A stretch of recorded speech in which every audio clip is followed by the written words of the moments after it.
ولعنة الله على أعدائهم أجمعين إلى قيام يوم الدين.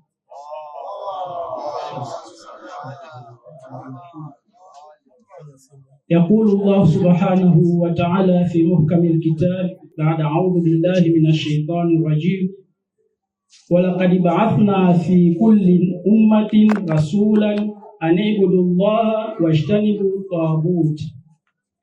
ويقول: ولتكن منكم أمة يدعون إلى الخير يأمرون بالمعروف وينهون عن المنكر وأولئك هم المفلحون. صدق الله العلي العظيم وصدق رسول النبي الكريم ونحن على ذلك من الشاهدين والشاكرين والحمد لله رب العالمين. السلام عليك يا أبا عبد الله وعلى الأرواح التي حلت بفنائك. عليك مني سلام الله أبدا ما بقيت وبقي الليل والنهار، ولا جعله الله آخر العهد مني لزيارتكم.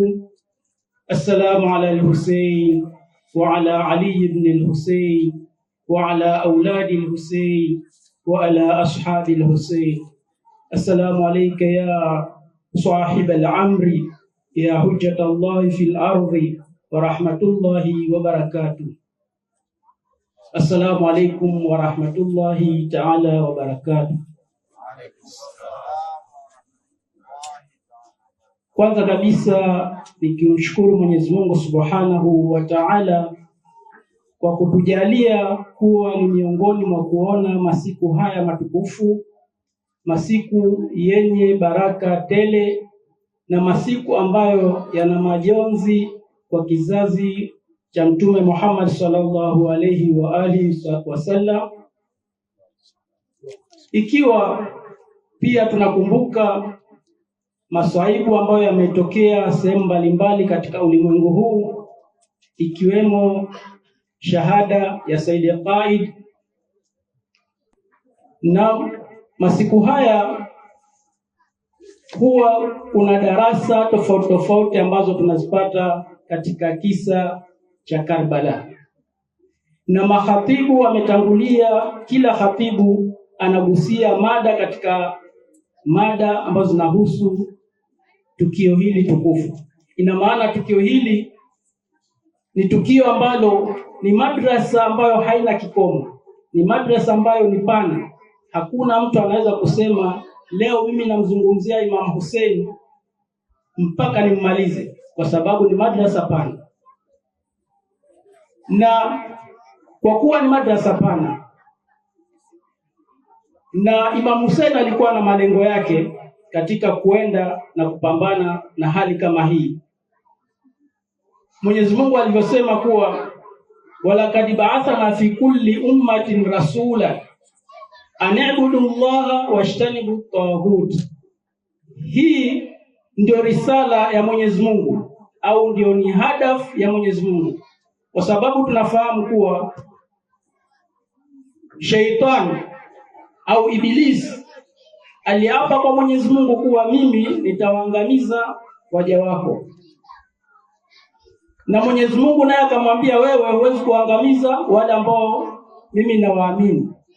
Ina maana kuwa hapa ni pande mbili wanataka kushindana, lakini Ibilisi yeye lengo lake ni nini? Ni kuvunja haki ya Mwenyezi Mungu. Mwenyezi Mungu kwa sababu yeye ameweka haki yake kuwa hii ndio ni hadafu ya kumuumba mwanadamu, na akaweka misingi thabiti ambayo sasa mwanadamu anatakikana kuenda, na akawatumia pia mitume na akili ya mwanadamu kuwa ndio miza pia ya kupambanua lililo bora na ambalo si bora.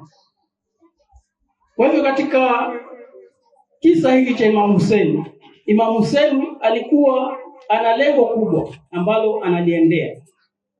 Lengo hili ni lengo gani? Watu wengi mara nyingi huwa wanaona lengo la Imam Hussein ilikuwa ni islah, na ndio imeenea kuwa ni islah li umma. Lakini islah inakuja baada ya nini? Baada ya kuwa kitu kimeharibika. ina maana kuwa kuna kitu kimeharibika, ndio anakuja mwingine kufanya nini? Kufanya islah. Ina maana kile kilichoharibika ni nini? Ni lile lengo kuu ambalo anatakana alitimize. Tutaweza kufaidika kwa baadhi ya maneno ya wanazuoni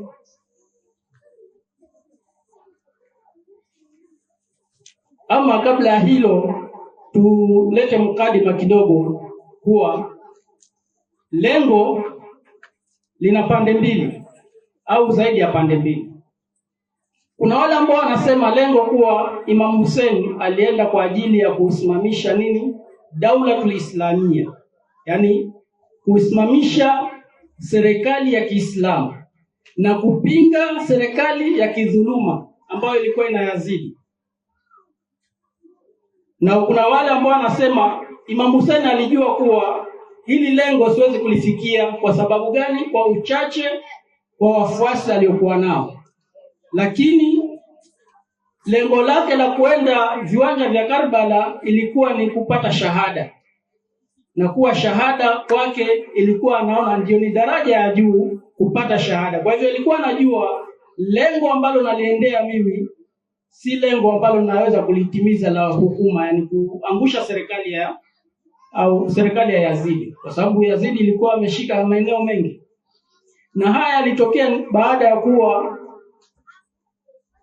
Imam Hussein alikuwa ameshamtuma Muslim bin Aqil na watu wa Kufa wakamwendea kinyume, yani wakamkhalifu. Ina maana sasa ile imkania ya yeye kupata wafuasi wengine mbali na wale alionao ilikuwa hakuna. Kwa hivyo ilikuwa lengo lake, anasema ilikuwa lengo lake ni kuenda kupata shahada. Ndio unakuta maneno yake yakizungumza yeye na ndugu yake Ibn Hanafia, akiambiwa usiende, asema mimi nimeandikiwa kuelekea kule na nitaelekea. Ina maana sasa ndio wakachukua hii kuwa ni lengo la Imam Hussein. Lakini Sayyid Qaid ana maneno yake mazuri sana, anasema kuwa hao walichukua natija, yaani walichanganya baina ya natija na nini na lengo. Anasema kusimamisha hukuma au shahada ilikuwa ni natija. Akisema maneno yake maarufu, lengo lake Imam Hussein ni hili.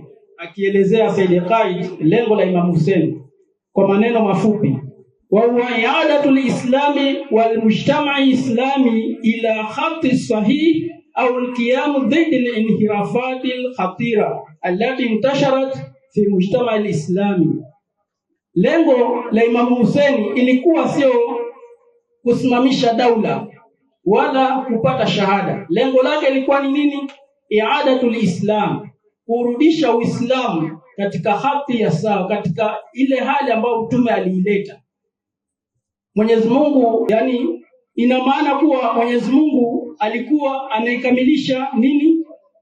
Dini ya Mwenyezi Mungu imeshakamilika. Dini ile kipindi akimtawaza Imam Ali kuwa dini pale ilikuwa ishafanya nini? Ishakamilika. Sasa ni kitu gani ambacho Imam Hussein alikuwa anaendea kukifanya? Manake hakuna tena idhafa yote katika dini. Manake dini imefika mwisho.